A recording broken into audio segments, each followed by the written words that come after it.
How to zoom in and zoom out into a video in PowerDirector.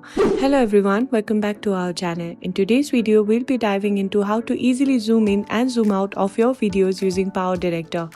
Whether you are a beginner or just a quick refresher, I've got you covered with a step-by-step guide, so let's get started. First, let's start from the scratch. Open PowerDirector and then you need to create a new project. Once you're in, go ahead and import your video clip.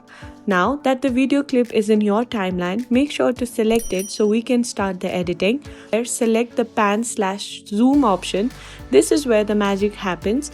To create a zoom in effect, go to the point in your video where you want the zoom to start.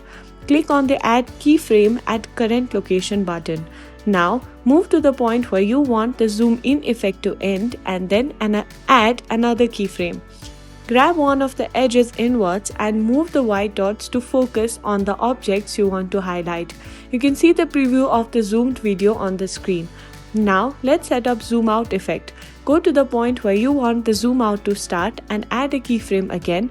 Then move to where you want the zoom out to finish and add another keyframe.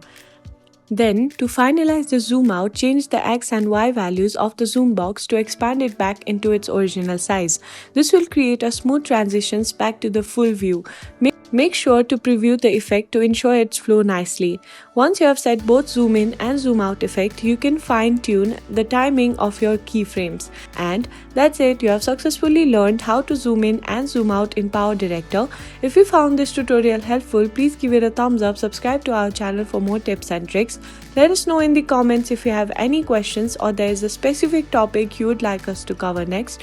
Thanks for watching and I'll see you in the next video.